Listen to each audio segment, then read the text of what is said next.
Por favor. Muy bien. Buenas tardes. Vamos a continuar en nuestra semana número 5. 40 minutos. 45. Sí. 1:35 yo pienso acabar. Pueden tardarse 1:40 hasta lo mucho allá. Por nuestros niños, lo que necesiten nuestros niños. Ya salió grabado eso. Muy bien. Buenas tardes. Vamos a comenzar. Semana 5.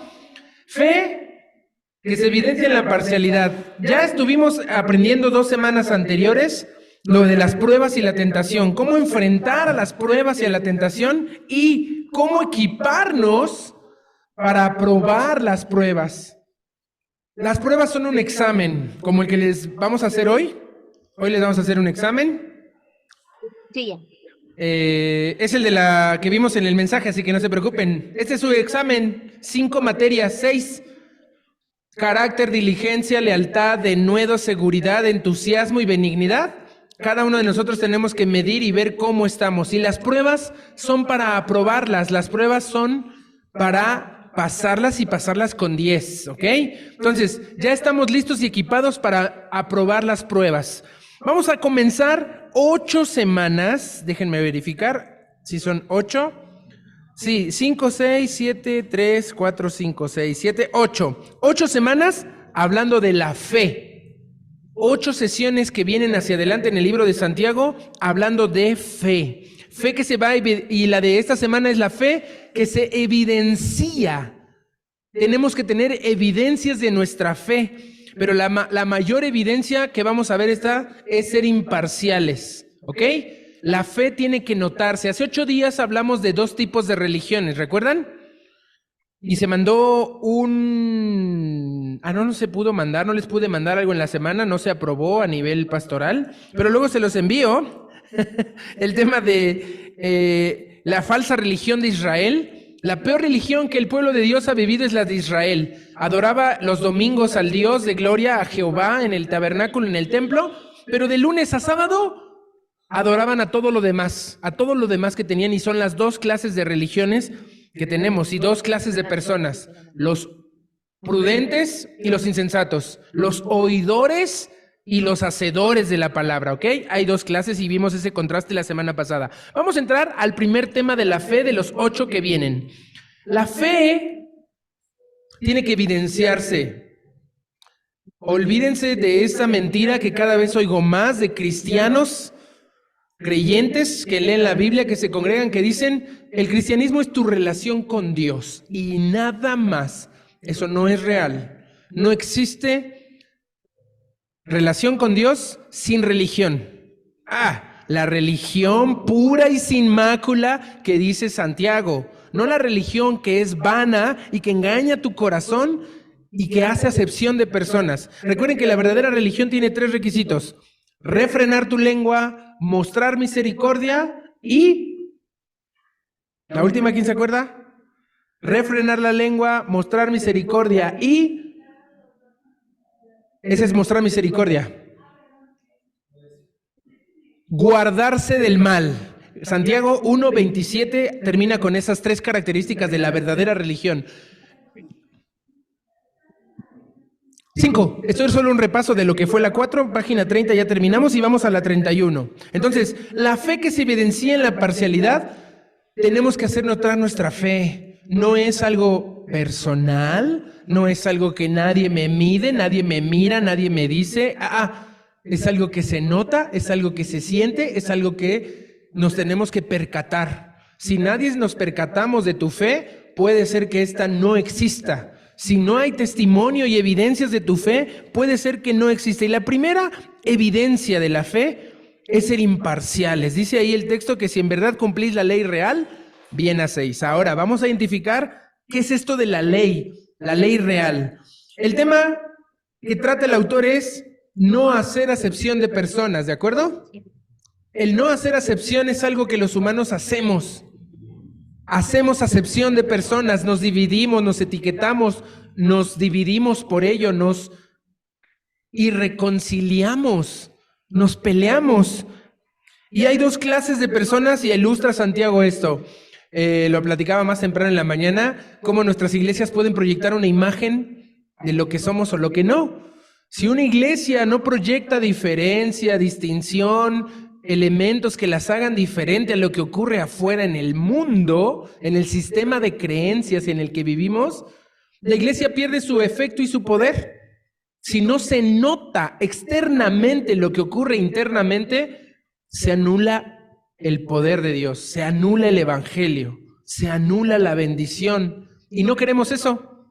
Queremos dar evidencia de nuestra fe y hay que tener mucho cuidado con eso. En el versículo 2 vamos a abrir Santiago y vamos a ir hablando sobre Santiago capítulo 2. Estamos hablando de los 13 versículos de Santiago 2.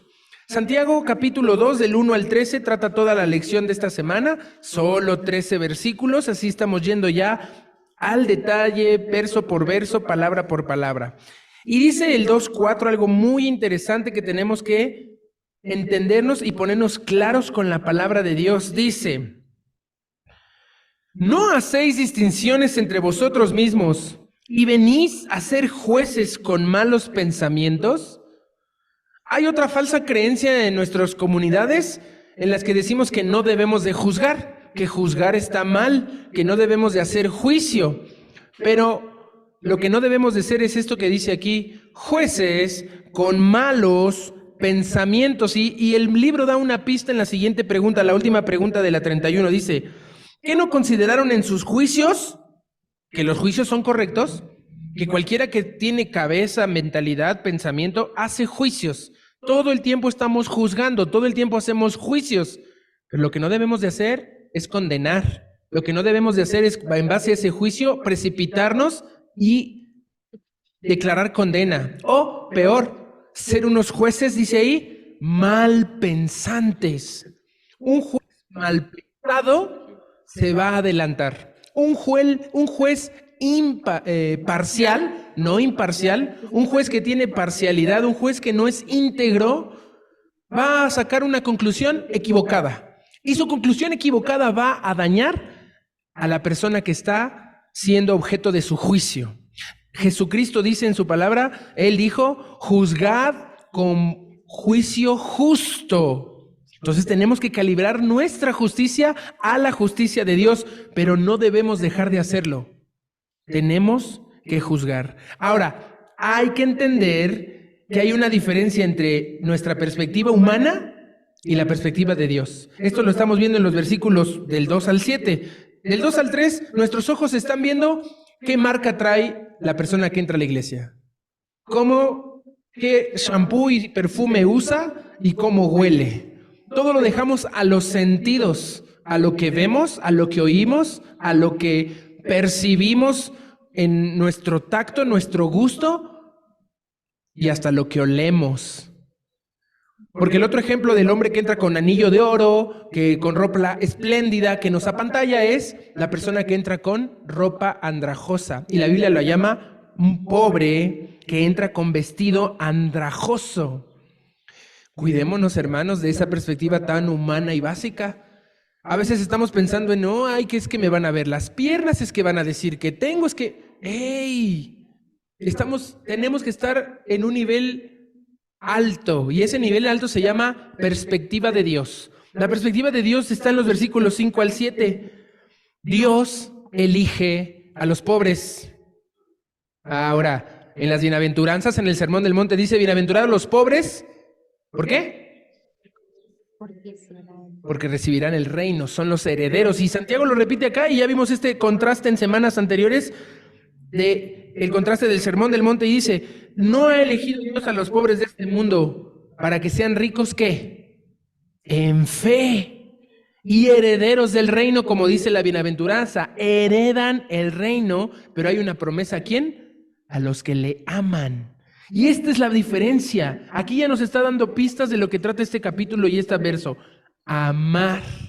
Ricos en fe y ricos en amor. Y eso no tiene que ver con dinero, con material, con ropa, con marca, con posesiones, con cualquier otra cosa que pienses y creas. La perspectiva de Dios está en el alma, en el corazón, en el espíritu de la persona. Pero nuestra perspectiva humana siempre se queda en lo que nuestros sentidos detectan, y tenemos que borrarnos de eso en la congregación. Y obviamente, mucho más en la congregación, pero hay que borrarlo afuera. No puede ser uno aquí y uno allá. Aquí sí eres amoroso, tierno, amable, pero allá afuera eres fuerte, áspero, duro, y si no te gana la chuleta y la competencia, cuidado. Eso te va a arrastrar a un lado o a otro. Tiene que, lo que pasa aquí en domingo, el primer día de la semana, tiene que seguirse reflejando mañana, lunes, y tiene que seguir creciendo el martes, y luego el miércoles, y así se tiene que ir. Pero llegamos al domingo ya cansados y rodeados y abrumados de todo lo que en la semana va en contra de lo que encontramos en las leyes del reino. ¿De acuerdo? ¿Alguna duda? ¿Qué recomienda hacer el versículo 8? Dice: si en verdad cumplís la ley real, conforme a la Escritura, amarás a tu prójimo como a ti mismo. Y ese es el bien hacer, esa es la ley. Amar al prójimo es cumplir la ley. Amar al prójimo es hacer lo que dice la Biblia. Amar al prójimo es estar conforme a las Escrituras. Amar al prójimo es hacer el bien. Y es que, ¿qué podríamos enseñar en esta clase que no sepamos todos los que estamos aquí reunidos? Todos sabemos eso. Es la regla básica de amar al Señor tu Dios, es el inicio, el conocer al amor de Dios real y por mí mismo. Pero cuando hablamos de amar al prójimo como a mí mismo, nos cuesta. En parte porque no nos amamos a nosotros mismos. Nos consentimos, nos permitimos, nos justificamos, nos evitamos las penas y las molestias, que es amarnos. Y el amor en estas épocas está muy diluido. Se habla de amor, ámense, díganse cosas bonitas, pero ¿el amor es eso? ¿Son 14 de febrero? ¿Son cumpleaños llenos de diversión? ¿O tiene que ir mucho más allá de un día al año? ¿O tiene que ir más allá de lo que son palabras, con hechos y con acciones? Ahora, vean lo que dice el versículo 9. Acepción de personas es pecado. Si tú divides a las personas y no las tratas con la misma dignidad, cuidado y atención, estás en pecado. Si hacéis acepción de personas, cometéis pecado. No lo digo yo, lo dice claramente Santiago 2:9. Cuando hacemos acepción de personas, hacemos pecado. Y sabes, lo hacemos de manera inconsciente. Consentimos y tratamos mejor a algunas personas a las que sí les hablamos, a las que sí frecuentamos, a las que sí les regalamos algo, a las que sí les compramos, pero no hacemos lo mismo con la siguiente otra personita que está ahí viendo lo que sí hacemos con uno y dejamos de hacer con otro. ¿Por qué? Porque hacemos acepción de personas. Y nuestra sociedad está diseñada para hacer eso. Crear círculos de contacto. La misma red social, cualquiera que quieras, con el algoritmo, va a hacer que te juntes con los propios, con los que piensan como tú, con los que tienen algo que ver contigo, y te va a alejar de todo otro mundo que no conoces y que no compartes y que no eres compatible. Y se nos está metiendo ese chip a estar siempre los mismos con los mismos y no abrirnos. Y en esta comunidad de fe, en esta familia, estamos adoloridos de eso. Siempre nos sentamos, nos buscamos, nos reunimos con los mismos.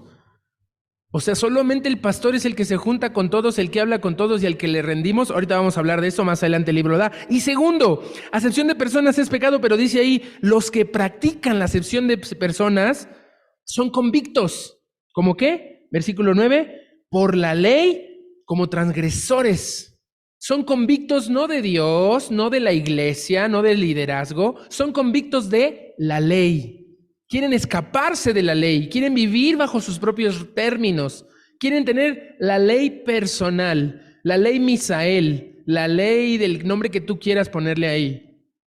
Y eso es lo que más molesta a los que niegan la existencia de Dios o los que se oponen a ella. ¿Por qué Él ordena? ¿Por qué Él tiene una ley si yo puedo hacer mi propia ley en mis propios términos? Recuerden que ese es el problema en el Edén. No era un fruto, no era desobedecer a Dios. No. Dios había puesto un mundo y había dicho, las reglas son estas y funcionan así.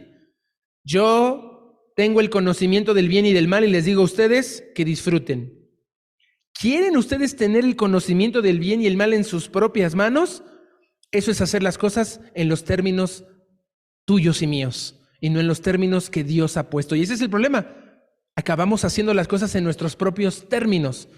Y la mercadotecnia, las empresas, te están queriendo vender panditas rojos, panditas agridulces, panditas rellenos, panditas a tu medida. Y los rufles que antes eran solo 2 rufles, ahora hay rufles de todo y crujientes, salados, picosos, de fuego extremo. Velo en cualquier otro producto. Te están queriendo inventar que todo debe de ser a tu gusto, a tu medida y a tu momento, y no es así. Las cosas en la vida real, en la ley real de Dios, son en los términos de Él y no en los nuestros. Entonces, no seamos convictos de la ley. Tú dirías, no, ¿el convicto qué es? El convicto es ese, está declarado culpable y escapa. Un convicto, le dicen así a los que se escapan de prisión, de la ley. No seamos convictos de la ley como transgresores. Y transgredir la ley es pasar los límites. Ahorita voy a llegar a un ejemplo que creo que me lo salté, ¿eh? No me lo he saltado. Es un ejemplo que escuché ayer y mi vida fue diferente solo por escuchar esa anécdota. Ok, para los que les parece exagerado, aquí el libro dice, para los que les parece exagerado, Santiago presenta un argumento poderoso. En los versículos 10 y 11 dice, no te creas tan bueno porque haces esto, porque estás fallando en benignidad. Y si fallas en benignidad, eres culpable de todos los demás. No tienes compasión, no tienes sabiduría, no tienes alerta, no tienes amor.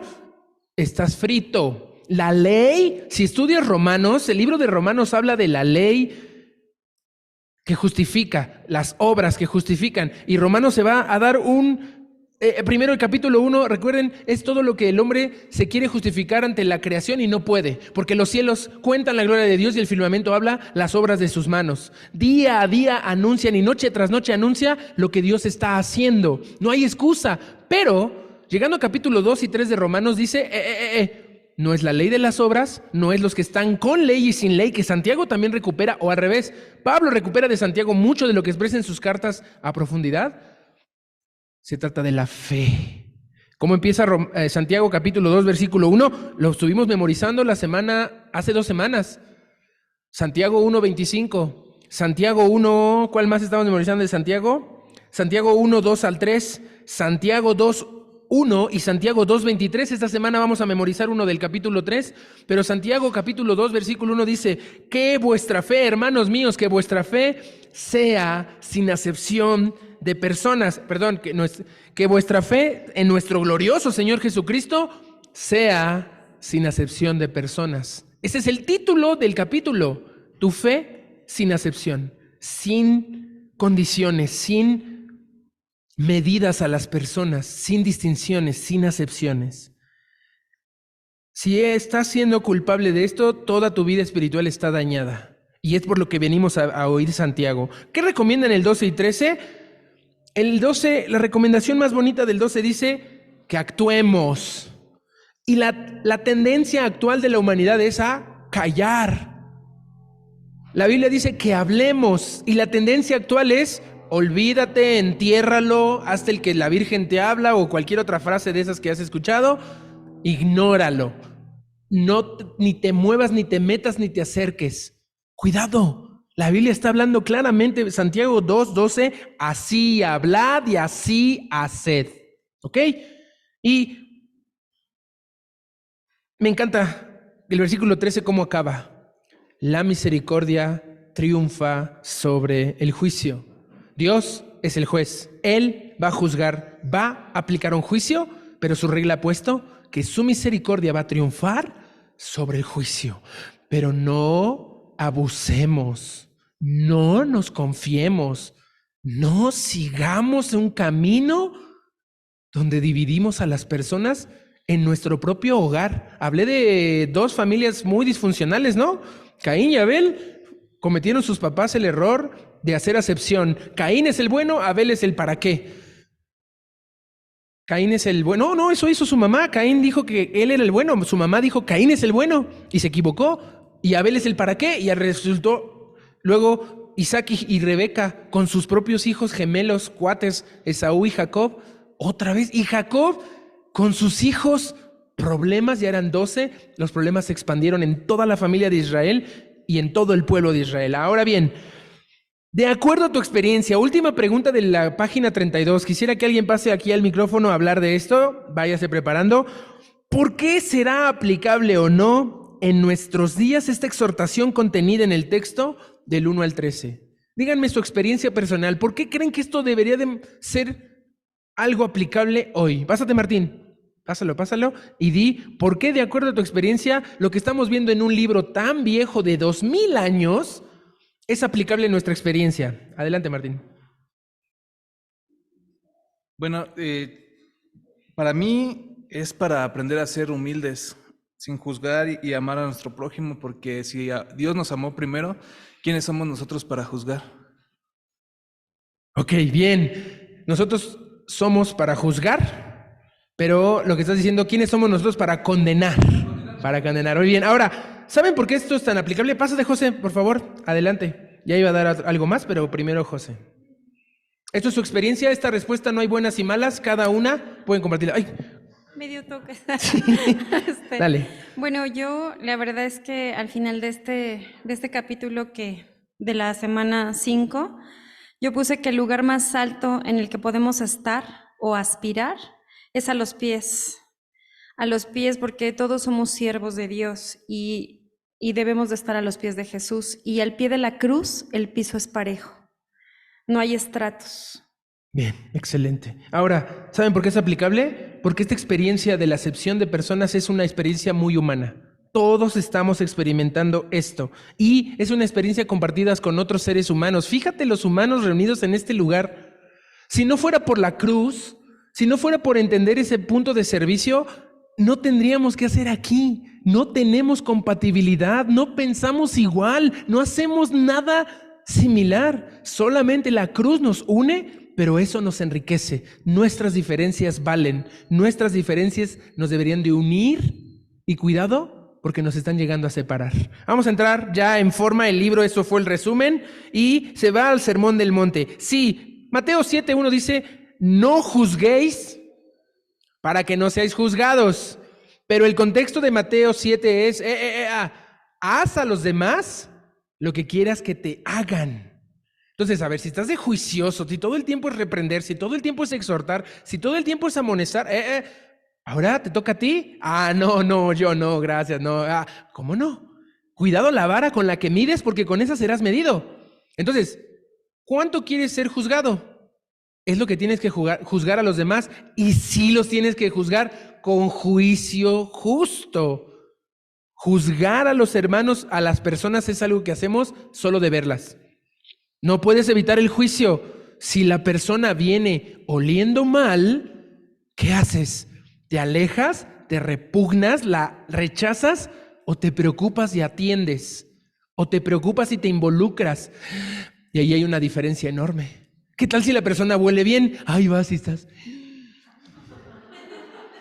¿Qué básicos estamos llegando a ser por lo que nuestra nariz nos dicta? ¿O por lo que nuestros ojos ven? ¿O por lo que nuestros oídos llegan a alcanzar a escuchar, pero no hablamos y no actuamos en congruencia a lo que creemos? Cuidado, tengamos muchos cuidados. ¿Cuál debe ser el nivel de relación en la iglesia unos con otros? 2 voluntarios más que quieran responder, porque esto no es algo que copias de la Biblia, es algo que respondes de tu experiencia personal. ¿Quién quiere responder esa pregunta de la página 33? ¿Cuál debe de ser el nivel de relación en la iglesia unos con otros? Adelante, pásale, Leti. Ustedes ya, si quieren pasar, vayan parándose, vayan acercándose y díganlo. Una más después de Leti. Si hay una persona más que quiera contestar, prepárese. ¿Cuál debe de ser el nivel de relación de la iglesia unos con otros? Bueno, yo puse el nivel de nuestra iglesia debe ser el amor. Cuando digo amor, entra todo lo anterior que vimos en los puntos anteriores. Y esto quiere decir que los trato como quiero ser tratada, no los juzgo, tengo misericordia con ellos, y este es un nivel de amor diferente. Perfecto. El amor es juicio. ¿Estamos entendiéndolo? No, pero tenemos que entenderlo positivamente. Sí, exactamente. Yo le puse misericordia y juicio, pero veo que misericordia y juicio es amor. Yo juzgo a mis hijas y las veo y les digo, no, te peleaste, tú le pegaste primero, no, tú le dijiste caras feas, juzgo, tengo que juzgar con mis hijas, pero si me acerco con ese amor a ellas, ¿y me puedo acercar de esa forma a mis hermanos? Si mi hermano Daniel y mi hermana Elani, yo tengo que llegar con juicio. Ay, pero el primogénito. Qué malos jueces son los hijos. Qué malos jueces son los hermanos. Y vemos que hay un tema ahí. Ahorita vamos a hablar más acerca de ello. Pero entonces, nuestro nivel de relación es en amor, con misericordia y con juicio. Y acuérdense, misericordia también tiene que ser con cuidado. Somos poco sabios con la misericordia. O sea, queremos dar misericordia, pero damos chance de más. Queremos dar misericordia, pero dejamos pasar. Queremos dar misericordia, pero permitimos cosas que no nos van a hacer bien, que no nos van a ayudar. ¿Ok? En este capítulo hay nombres a la ley, a la norma de Dios. La norma de Dios se llama la ley real en el versículo 8 y la ley de la libertad en el versículo 12. ¿A alguien le parece contraria la ley y la libertad? ¿Hay alguien al que le parezca contrario ley y libertad? Porque sin Cristo sí es completamente contrario, ¿no? Y está bien, si te parece que es contrario, ponlo, escríbelo. En algún momento de mi vida a mí también me pareció que eran contrarias ley y libertad, porque obviamente creo que los dos conceptos están equivocados. Sin Cristo, la ley es una imposición, un aguafiestas, un horror. Y la libertad es hacer lo que yo quiera, divertirme y que nadie me diga nada, ni me juzgue, ni me piense, ni me nada. Los dos conceptos son equivocados. Les voy a dar un ejemplo de cómo es la ley y la libertad. La ley y la libertad son complementarios. Son la misma cosa. Son una unidad. Pero, ¿qué tan libre es un tren? ¿Un tren es libre cuando se descarrila? Un tren descarrilado es peligroso. No es libre. Piensa en el ejemplo, la metáfora está buena, ¿no? Un tren realmente está libre cuando va sobre sus rieles. Porque ¿para qué fue creado un tren? En un riel. ¿Los rieles son flexibles? Están diseñados. ¿No? ¿Qué tan flexible es el metro? Ay, ¿por qué no pasa el metro frente a mi casa? O sea, el metro pasa por ahí porque esa es su función. Para eso fue creado el tren, para andar sobre rieles. Ahora, ¿qué tan libre es un humano descarrilado?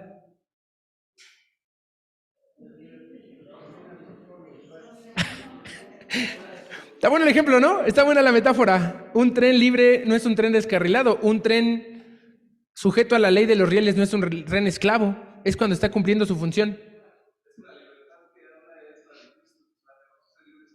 Sí. Exacto. Como seres humanos tenemos unos rieles por los cuales andar. Efesios capítulo 2, versículo 10. ¿Para qué? Porque somos hechura suya, creados en Cristo Jesús para buenas obras. El riel del humano se llaman buenas obras. Salirte de ese riel, seguir en tu libertad sin buenas obras, es descarrilamiento, es muerte, es destrucción, es peligro, es cuidado. Esa es como podemos unir ley y libertad. Sí, pobre tren, ¿no? Está atado a sus rieles, pero el tren y los rieles, vías de tren, son limitadas en la metáfora. El humano es muy diferente, pero tiene ese sentido. El humano tiene que andar en unos rieles. Los rieles son opcionales también, ¿eh? Pero también, o sea, es parte de la seguridad, aunque estos rieles nos permiten andar seguros bajo la ley. Claro. Estos rieles nos permiten estar seguros bajo la ley, si hacemos lo que nos corresponde, para que se quede ahí grabado y lo puedan escuchar los de Zoom. Así es, hay rieles para los seres humanos. Cuidado con decir que un riel es mejor que otro, que tu riel, aguas. El humano no es tan fijo como un tren y el humano tiene mucha más capacidad que un tren, ¿ok? Para que cuidemos la metáfora. ¿Sí? ¿Quieres decir algo, Eli? No, ok, perfecto. Vamos, viene la página 34 y pone un límite, pero a la vez es una libertad. A la vez es ley, pero a la vez es libertad. Y esa palabra se llama a los que vivimos bajo la gracia. ¿La gracia es ley o la gracia es libertad? Ambas. La gracia es ley. La ley de Cristo. Sí, dice Romanos que estamos memorizando. ¿Perseveraremos en la gracia para que el pecado abunde? En ninguna. Entonces no podemos faltar a la gracia porque es ley. Y no podemos hacer que la gracia sea una esclavitud y unos grilletes que queremos imponer a los demás. Y qué difícil el tema. Qué difícil cuando queremos soportar una organización humana. Pero cuando se trata del cuerpo de Cristo en nuestro diario vivir, la gracia es efectiva. Se nos dice que debemos atender la perfecta ley. Se nos manda obedecer la ley real y se nos juzgará por la ley de la libertad. 3 formas de llamar a la misma norma de Dios: perfecta, real y libre. Y ahí vienen varias explicaciones en Romanos, en Gálatas, y me encanta que Romanos, Gálatas y Corintios dicen ley, ley, ley, ley, ley, ley. No tratemos de escapar de la ley está aquí y no se ha abrogado la ley. Jesucristo vino a cumplir la ley, no a abrogarla, borrarla y decir, pura gracia, pura libertad. No. Cuidemos de ese centro. Nuestra libertad en Cristo tiene límites, ¿sí o no? ¿Por qué?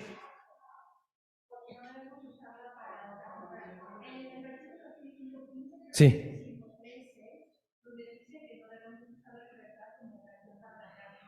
No, sí es el 15. Sí, porque si no, porque el 15 dice que si no tenemos límites vamos a acabarnos mordiendo, vamos a acabarnos comiendo y vamos a acabarnos consumiendo unos a otros. 13. Sí, el 13 habla exactamente, pero el 15 da estos límites porque fuera de los límites de la libertad en Cristo, acabamos mordiéndonos, acabamos comiéndonos y, a veces estamos haciendo eso. Claro, el resumen es no tratarnos mal, pero hay límites. Muchos usan su libertad como pretexto de, ay, soy muy libre, que me aguanten los demás. Ay, soy muy libre, yo... No. Hay un límite. El límite es que no acabes mordiendo, consumiendo y comiéndote al otro. Esto suena a canibalismo y, ¿saben? El ejército cristiano es el único que en lugar de levantar al caído, lo remata. Se regresa a ver dónde está para acabarlo y que no vuelva nunca más. En lugar de arrastrar con él a la salvación, en lugar de venir con él si cayó, fue herido por el pecado, vamos y lo rematamos. En lugar de vendar la herida, mostrar misericordia, mostrar paciencia. ¿Cómo definió los grandes mandamientos Jesús? Muy claro, ¿no? Amarás al Señor tu Dios y a tu prójimo como a ti mismo, y de ellos depende toda la ley. Ahora, ¿crees que a estos mandamientos se refiere Santiago al hablar de la ley real? En Romanos 13, 9 al 10 es muy importante. Vamos a leer Romanos 13, 9 al 10. Por eso mencioné Romanos al principio. Después de que Pablo no da justificación en la creación a los de sin ley, con ley, en el 1, 2 y 3 de Romanos, pasa por todo el tema 4 y 5 de la esperanza en el Padre Abraham. 6, 7 y 8 nos van a hablar de la vida en Cristo y muertos al pecado. Pero cuando entra en el capítulo 9... y 10 y 11, que muchos lo tratan como algo de predestinación y cosas muy extrañas que la Biblia no dice porque ellos creen que Romanos es un tratado de teología salvífica, y no es cierto. Romanos es una carta a una iglesia que está dividida, que está fracturada, que los judíos no aceptan a los gentiles y los gentiles critican a los judíos. Y la carta de Romanos se trata de unidad, no de salvación, no de justificación, no de fe, no de predestinación. Todo el capítulo de Romanos, ¿cuántos capítulos tiene Romanos? 16 capítulos de Romanos tratan de unidad. Claro que hay temas, todos los que mencioné están dentro de Romanos, pero cuando llegamos a Romanos 13, ya estamos hablando de la práctica. Ya puso la teoría Pablo, ya dijo cómo ahora viene la práctica, y en 13, 9 al 10 dice así. Romanos 13, 9 al 10. Porque no adulterarás, no matarás, no hurtarás, no dirás falso testimonio y no codiciarás. Y cualquier otro mandamiento en esta sentencia se resume. Ahora, Pablo está hablando solo de los mandamientos respecto a los humanos. Le faltó un mandamiento de humanos. No adulterar, no matar, no mentir, no codiciar, no hurtar y no matar. Son 5. Falta uno de los humanos. El primero de toda la ley. Hay 4 para Dios. No tendrás dioses ajenos delante de mí, no te harás imagen ni te inclinarás, respeta el día de reposo y nunca tomes el nombre de Dios en falso. ¿Cuál falta? Honra a tu padre y a tu madre. Estos 6 son de humanos entre humanos y estos 4 son de Dios con el humano.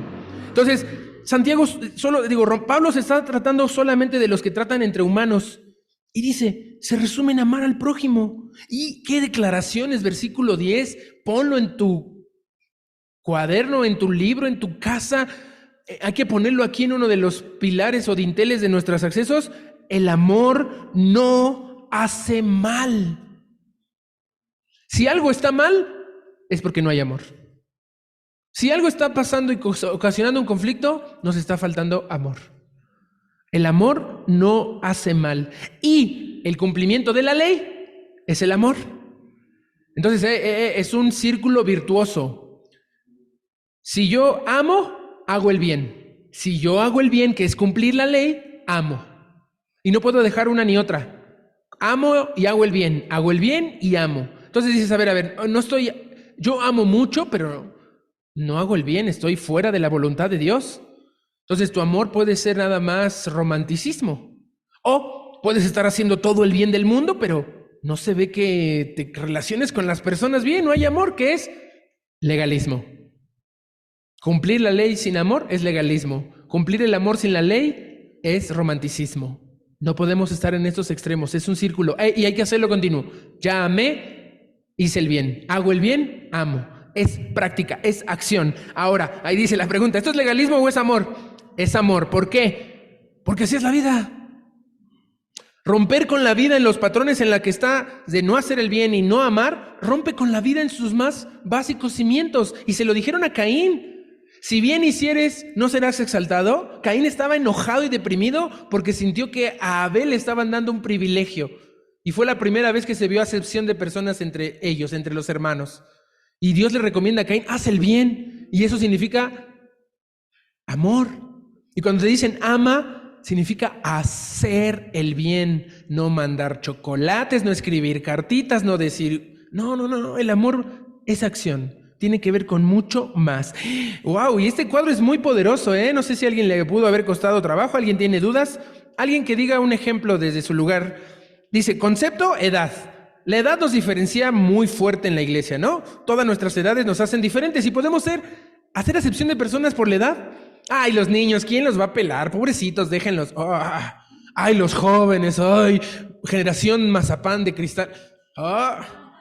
Ay, los ancianos, ¿cómo que no saben leer? ¿Cómo que no se apuran? ¿Cómo que no atienden? ¿Cómo que no vienen? Con la pura edad, la acepción puede ser muy dolorosa y muy injusta para nuestra comunidad de fe. ¿Qué otro concepto tienen?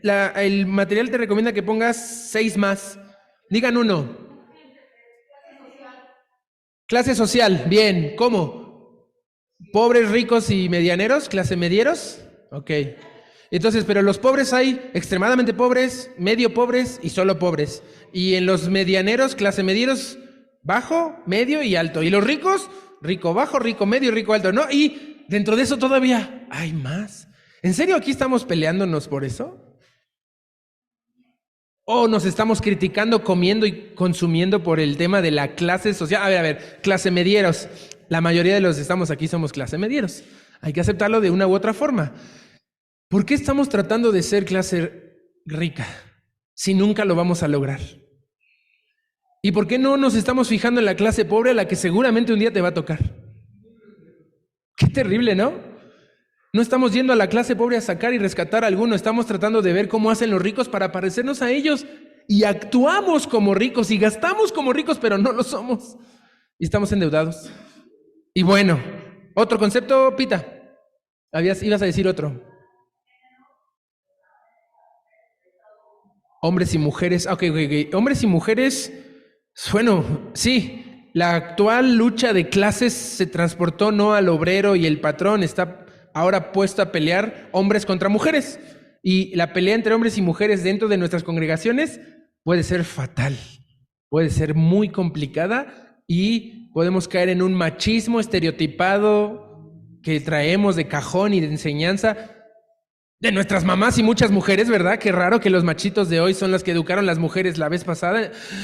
O de empoderamientos y liberaciones de la mujer a roles y papeles que no le corresponden. Y puede ser grave. Otro concepto, no voy a meterme en ello, pero puede dividirnos. Eli. Conocimientos, títulos o temas nos puede dividir bastante, ¿no? Tener conocimiento, una cosa es tener conocimiento y una cosa es tener títulos. Acá las doctoras, maestras, doctores, maestros con título de maestrías y doctorados pueden ver mal a los que no acabaron la primaria. Ok, fuera de los títulos, ay, ese cuánto sabe de la Biblia, es el ñoño de Misael de siempre, ay, sí, ya, me va a volver a sermonear. Yo sufro acepción de personas, pues, no es cierto. Ya me estoy confesando. Otra cosa, puestos, cargos, ¿tenemos eso aquí? Todos los puestos y cargos que existen aquí son de servicio. Oh. ¿Cómo los estamos viendo? Hay capacidad. Hay un tema de perseguir ciertos huesos dentro de los puestos aquí en la iglesia, ¿no? Y no solo es por tener dinero que nos mantengan, es por poder, por control, puede ser, es un muy buen concepto. ¿Qué tal el concepto del tiempo? El tiempo que nos divide. Pues los nuevos que están con el maestro Arturo, pues son nuevos. Y los viejos lobos de mar, el tiempo que llevamos aquí nos hace creer que tenemos un derecho sobre este lugar o sobre cierto ministerio. ¡Ay! No, son las vacas sagradas intocables que siempre han estado aquí y nunca se van a ir, ¿verdad? O los nuevos, ay, ¿tú qué vienes a hablar si acabas de llegar? El tiempo de permanencia aquí puede ser un factor de división. El estado civil mencionó Pita, podemos hablar de los matrimonios, pero ¿qué tal si dejamos a un montón de personas, los solteros, los ninguneamos, o las viudas, o los que nunca se casaron y creemos que el ideal es el matrimonio y los hijos y, ay, si ese es el ideal, bíblicamente hay un ideal, claro que lo hay, pero ¿por qué maltratar cuando el ideal no se alcanzó? ¿Por qué dividir y hacer excepción? Nos podemos seguir, pero bueno, todas estas y otras diferencias nos pueden ser perjudiciales y nos convierten en transgresores.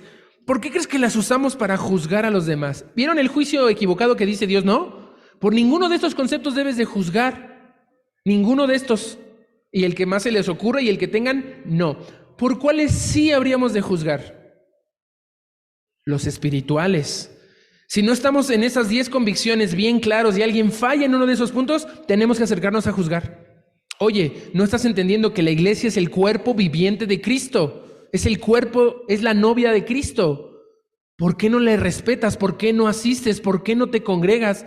Oye, la Biblia, pues no hay que usar todo lo de la Biblia, hay que tener cuidado. Híjole, ahí hay que juzgar. La Biblia es la palabra de Dios y es contra ella con quien nos medimos, ¿de acuerdo? Entonces, ¿por qué usamos esto? Porque nos hemos contaminado. Afuera sí hay esas categorías, en los trabajos sí hay esas categorías, sí hay que dividir, sí hay que hacer las clases, sí hay que dejar afuera a unos y dejar pasar a otros. Y eso es contagioso y nos contamina. Avancemos que nos falta poco tiempo.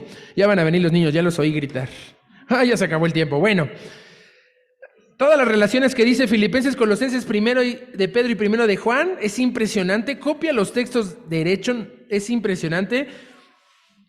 Y me voy a saltar hasta la siguiente 37. Vamos a tocar temas puntuales de la página 37. ¿Qué elementos sí debemos tener en cuenta al juzgar? ¿Vieron que sí hay que juzgar? ¿Alguien tenía alguna duda de esto? Tenemos que juzgar asuntos en esta iglesia. Hay cómo juzgarlos, hay quienes deben de juzgarlos y hay que ponernos de acuerdo en eso nosotros. Tenemos que estar de acuerdo con la palabra. Primera de Corintios 5:11 dice que debemos juzgar al que se dice hermano pero no actúa como tal. Corintios está hablando en el capítulo 5 de que, oigan, no, a ver, sí que sé que hay fornicación, sé que ahí está muy mal la cosa, pero no se trata de que te vayas a un convento como dijimos la semana pasada, que te encierres en tu casa, que apagues la tele, la quemes en una hoguera ritualista de quemar televisiones o discos o cosas que han hecho en el pasado gente. No, se trata del que se dice. Tu lucha real es con el que se dice que es y no, ni siquiera lo aparenta, ni siquiera lo es, o sea, por sus frutos los conoceréis. No tengamos temor de hacerlo. Ahí sí, dice que es cristiano, que se junta, que lee. Vayan y díganle a ese que se dice pero mejor dice, no dice que le digan, dice, con ese ni aún comáis. El que se dice hermano y actúa en contra del todo lo que significa ser hermano, ni te juntes con él. ¿Ni qué? Ni bienvenido en tu casa, ni bienvenido en esta iglesia. personas no gratas. Pero nos da corazón de pollo decir eso. ¡Ay, qué malvados y faltos de amor! No, no, no, no, no, no. El juicio es en un asunto cuando alguien se dice que es y vemos que su vida no lo es. ¡Ah! Aguanten, hay unas reglas para esto, aguanten. 1 Timoteo 5:20 dice, los que persisten en pecar. Y este problema lo tenemos activo en esta congregación. Hay gente que está persistiendo en pecar. Yo soy uno de ellos. ¿Qué se debe hacer con uno como mi caso? ¿Qué dice ahí? 1 Timoteo 5:20. Repréndelos delante de todos. Es una práctica nula en nuestra sociedad de todo amor, todo tranquilo, todo bonito, todo dulce. A nadie le gustaría ser reprendido delante de todos, ¿verdad? Pero bien que lo haces con tus hijos en cualquier restaurante que se te aparece. Y dicen, ¡ay, pobre niño! A nadie le gusta, pero dice que hay un resultado eficiente y bueno en nuestra congregación para que temamos. Ojalá hubiera más regaños y reprensiones públicas de nuestros pecados en los que persistimos en pecar. Me gustaría ser el primero en ejemplo de eso y aguantar vara, pero no aguantamos. No queremos que nos vean lo imperfecto que somos. Queremos seguir aparentando que somos tan buenos y que nosotros somos perfectos y el problema está allá afuera, en otra persona, en otra razón y en otro lugar. ¿Quién más se va a aplicar cuando le toque una reprensión pública? Sé que estamos pensando en las películas de cuando hacían esas cosas públicas y que eran degradantes y humillantes. Aquí no es así. Nunca va a ser cuando hay una reprensión pública que debemos hacer porque la Biblia lo dice. Nunca va a ser en afán de degradar, de humillar y de hacer daño. Es para generar un temor santo, una reverencia honesta y directa con Dios. ¿Y qué creen? Creo que se está complicando. Queremos hacer la de Mateo. A ratito la vamos a ver, la de Mateo, pero bueno. Tito también dice algo, oigan. Dice, Pablo está hablando de ciertos grupos y los dice por nombre, mayormente los de la circuncisión. Había unos judaizantes que en su iglesia decía que eran contumaces, hablador de vanidades y engañadores. ¿Qué hay que hacer con esos? Es preciso taparles la boca.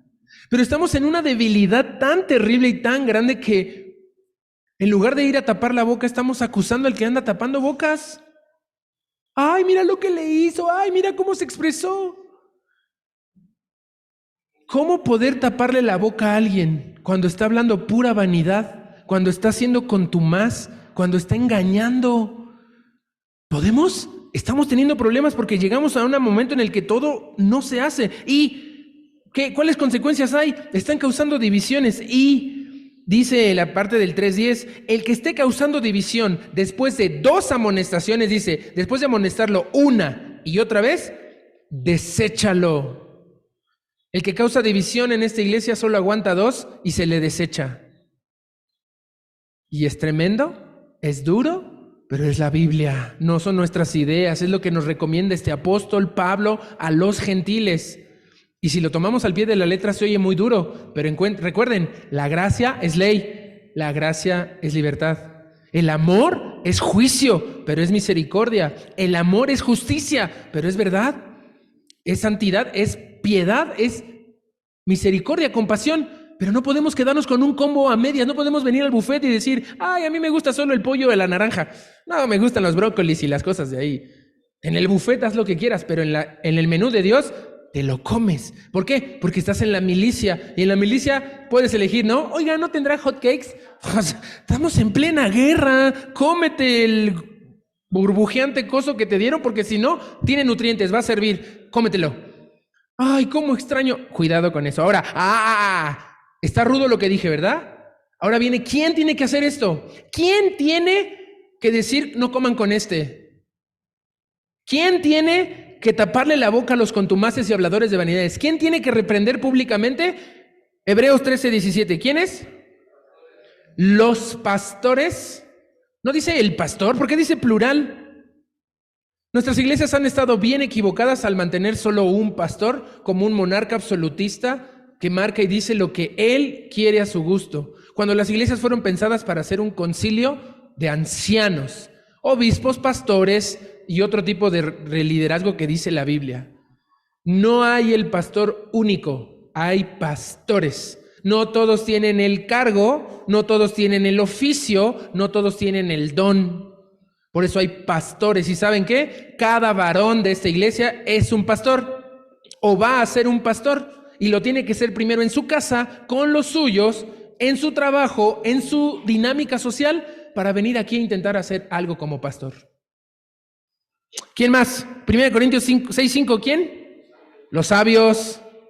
¿Quién es sabio entre vosotros? ¿No hay uno sabio que venga y diga la verdad? ¿Que venga y diga lo que es? Tenemos que tratarnos con pincitas todo el tiempo para no ofender, para no dañar, para que no se nos vaya la ofrenda, no se nos vayan las familias. No. Esto va a ser lo más que podamos llegar como siervo fiel. Ojalá seamos 150, pero en el plan de Dios no está. Él cambió al mundo con 12. José, tu Biblia. Saúl, la Biblia de Pamela. Ya, nada, perdón, es que esa Biblia tenemos que entregarla. Estamos interesados en nuestros nuevos y esa Biblia lleva 4 semanas esperando entregarse en una mano y que la tengan en una caja, que alguien la esté leyendo, que se vaya. Perdón. Ok, los sabios, 16:16. Ay, cuidado con esto. Dice, ¿quiénes son los que deben de llevar a cabo este juicio? Juicios en la iglesia sí se tienen que hacer. ¿Quiénes? Los que ayudan y trabajan, ¿no? Ay, o sea que porque muevo una silla ya puedo juzgar. No. Ay, o sea porque vengo y abro la puerta o pongo la rosca o le puse el cuchillo en medio porque llené vasitos de jugo de uva y puse panes. Hay un contexto. Si vas al 15 dice, el que está al servicio de los santos, como la familia de Epafras. Habla de una familia distinta, hospitalaria, que recibe y que está en un servicio continuo de lunes a lunes. No los domingos, unas sillitas. El servicio es activo. ¿Qué pasa si un día nos cierran esta iglesia? ¿Se les acabó el ministerio a muchos? ¿Se les acabó el servicio? Ya no tienen nada que hacer porque se cerró este lugar y ya, no. Y tiene otros más, dice, versículo 17 de 1 Corintios 16, los que suplen ausencias. Llega y nos pasa el destino final y desaparecemos el pastor, Paul y yo. A los 3 al mismo tiempo, como a Job. Es un caso real. Se le murieron 3 hijos y... 7 hijos y 3 hijas. 10 al mismo tiempo en un día. Aquí solo dije 3. El pastor en la carretera, al Paul lo agarran del pasado y se lo llevan, lo secuestran y a mí me da un paro cardíaco fulminante. Y morimos los 3. ¿Qué pasa con ustedes? ¿Qué pasaría con ustedes? Oh, ya, olviden los ejemplos, entiendan esto. ¿Qué pasa? ¿Quién suple nuestras ausencias? Tendríamos... Y vean el versículo 18 de 1 Corintios 16. Traten de siempre ampliarse un poquito más en los versículos que propone el libro. Sé que es más trabajo, pero vean lo que dice el 18. Los que confortan el espíritu. ¿Dónde estamos como varones confortando el espíritu? Pablo dijo que esta familia, estos servidores de los santos que ayudan, que trabajan, que suplen ausencias, confortan el espíritu. Tenemos que trabajar. ¿Quién más? Aparte de los pastores, los sabios, los que ayudan. Gálatas 6:1 dice, los espirituales. ¿Quién se considera espiritual en esta congregación? Ay, ¿creen que es capciosa? Todos son espirituales, levanten la mano. En el contexto de Gálatas 6:1, somos espirituales. ¿Qué otra razón los tiene aquí que no sea lo espíritu? No los tiene el gusto de las roscas tan deliciosas o los dulces tan ricos que Mirna nos va a vender o a ver qué dice ahora Misael y qué ocurrencia sale y con qué chiste el pastor. Somos espirituales, pero no nos queremos asumir como espirituales porque vamos a carecer de humildad. No dije quiénes son humildes, dije quiénes son espirituales. ¿Quiénes son espirituales? Todos somos espirituales. Creamos o no creamos en Cristo. ¿Leyeron el contexto de Gálatas capítulo 6? Y ahorita va a venir a hablar más Gálatas 6. Y Mateo 18, 15 al 18, qué tremenda prueba de que todos somos capaces de juzgar. Si tu hermano ha pecado contra ti, ¿qué tienes que hacer? Acúsalo con tu mamá, Kiko. Estamos de acusones todo el tiempo en la congregación. No somos capaces de ir a decirle, oye, ¿estás pecando contra mí? Tenemos que necesitar de intermediarios, de curitas, de confesores, de sacerdotes, de gente que nos intermedie entre otras personas porque no lo puedo ni ver en pintura. No, la Biblia dice, si alguien peca contra ti, ve y repréndelo. ¿Sí dice eso la Biblia o estoy leyendo otra Biblia? Repréndelo, pero solos, no enfrente de todos. No, solos tú y él. ¿Y qué pasa si te oye? ganas un hermano. Y vamos al diagrama de flujos. Elba, hazme el diagrama de flujos de este Mateo 18 para después, por favor. Me oye el hermano, me oye la persona, gana un hermano. No me oye. Trae a testigos, 1 o 2. Y eso no le gusta a nadie. Ya cuando viene alguien y te va a hablar, pero trae a uno acá. ¡Oh! ¿Cómo te atreves a hacerme? Demasiadas veces he vivido esta situación. ¿Pero qué dice la Biblia que cuando traes a una persona, para qué la traes? Para que conste. Y no es más lo que cómo va a responder el otro. Cuando yo voy a traerte un testigo frente a ti, es para que conste lo mío. El testigo me protege a mí, no al pecador que no oyó por primera vez. Mateo dice que no oyó. Le traigo un testigo, oye, vamos a hablar. Él es amigo también tuyo, es tu compadre. Yo hice eso una vez en un pasado terrorífico y tenebroso. Traje un testigo frente a una persona que no era capaz de recibir eso y nunca me la perdonó. Nunca me pudo perdonar esta acción. Me salté Mateo 18 de ir solo con él. No, solo con él hablé. Ok, ¿estaré haciendo algo malo? Traigo a la persona que era su supercuate, todo. Se ofendió. Hasta se peleó con el otro por mi culpa, pero... ¡Ay! ¡Qué tremendo no tener esta capacidad de ser buenos jueces! Cuando te traigan un testigo, asúmelo, aguántatela, porque viene la buena después. ¿Cómo el diagrama de flujos? No escucho al testigo ni a ti. ¿Qué dice? Díselo a toda la iglesia. Ay, no, ¿cómo vamos a decirle a la iglesia? Guardemos el secreto. Nos estamos tardando en decir muchas cosas que nos ocurren como iglesia y no sé qué temor tenemos o qué nos falla. Hay que averiguar, hay que hablarlo. ¿Por qué se tiene que decir a toda la iglesia? Como en octubre pasado se tuvo que decir algo que siguió revelando corazones, que siguió dañándonos de cierto modo. Porque no hemos desarrollado carácter, porque no estamos con la Biblia, estamos con nuestros sentimientos. Hoy la gente está diciendo, yo siento que, yo me siento así, pero no están diciendo yo pienso, o no están diciendo yo creo en el Señor que dice esto, o yo siento. Y mis conversaciones de WhatsApp me asombran. Veo la división entre espirituales y no espirituales, sin juzgar, sin condenar. Pero cuando empiezan a decir, es que yo siento, es que tú sientes, es que me sentimos, híjole. Ya caímos en la trampa del sentimentalismo de hoy, en lugar de los hechos, lo objetivo, el ejercer un juicio. ¿Y qué hacemos? Lo peor, quedarnos callados. Ni me meto, y eso no se llama respeto. No me meto para que no se meta conmigo, se llama indiferencia, se llama repudio, se llama no querer crecer, no querer cambiar, no querer exponerte. Ok. Y si la iglesia, diagrama de flujo, y si no escucha a la iglesia y le vale, tenlo por gentil y publicano. ¿Qué significa eso? Lo quemamos en la hoguera. Hablamos de él y lo difamamos por redes sociales y le echamos que, no lo recibas allá porque va muy mal, ¿eh? ¿Qué es tenerlo por gentil y publicano? Un inconverso, no tiene el evangelio. Lo tienes que amar aún más y le tienes que predicar el evangelio aún más. Porque obviamente estas personas que han tenido un proceso de Mateo 18, 15 al 18, se creen santos, se creen perfectos, no aceptan. El evangelio es muy difícil que llegue a sus vidas en algún momento, pero hay que intentarlo y se nos llamó no a convencer, a tratar. Gálatas 6:1 regresa, decía a los espirituales y todos tuvieron miedo. Sé por qué da el miedo, porque dice, ¿con qué actitud? ¿Cuál es la conclusión de quiénes deben llevar a cabo este juicio? ¿Solo el pastor? ¿El supremo pastor ungido y declarado por Dios y que se abrió el cielo y bajó una paloma? No. Los pastores, y llegando a conclusiones después de todo, todos y cada uno de nosotros podemos ejercer el juicio. ¿Qué juicio? El de arriba. Tapar las bocas, no comer con él y reprender delante de todos. Oye, ¿no se contradice eso de reprender delante de todos y lo de Mateo? Que dice que debe de ser, sí, hay orden, hay paso y tienes que practicar. Pero si sigues negado en la que no hablas, no te metes, no te acercas, va a ser muy difícil. Pero viene una actitud. Gálatas 6:1, actitud. ¿Cómo? Con mansedumbre. Y es ahí cuando se hubiera dicho, ¿quiénes son mansos? Ay, sí, nos cuesta. Porque manso Moisés y Jesucristo, el más manso de toda la tierra fue Jesús. Debemos de aprender de él. Estamos fallando en la mansedumbre. Y no podemos juzgar si no tenemos mansedumbre. Y no es mensedumbre, la mensedumbre es lo que estamos sufriendo. Nos hacemos mensos como si no hubiera pasado y eso nos daña más de lo que nos damos cuenta.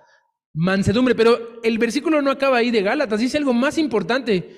considerándote a ti mismo que eres igual o peor que el que estás juzgando, considerándote a ti mismo que eres capaz de ser tentado de la misma manera que Él. Y si fuéramos considerados con Él, al que le vamos a hacer juicio, todo sería diferente en nuestra vida, en nuestra forma de acercarnos, en nuestra forma de tratar. Y Santiago 2:13, con misericordia. Y luego les paso el link que iba a hablar sobre esto, pero me tardé mucho. Ahora, ¿cómo te sientes en esto? Dice, las relaciones en la iglesia las reglamenta ¿qué? La ley real. Nuestras relaciones están reglamentadas. Hay una forma y una manera de hacerlo. Explica cómo te sientes ante esto. ¿Limitado o seguro? Examina eso bien en tu corazón. ¿Esto de la iglesia te hace sentir limitado? El pastor dijo en alguna ocasión, te equivocaste de parroquia. Si la iglesia te está haciendo sentir mal, si la iglesia te está presionando, si la iglesia no te está haciendo bien, si la iglesia no sientes cómoda, no te beneficia, no vengas, por favor, es real. La iglesia no fue diseñada para eso. Estoy hablando con maduros espirituales en la fe.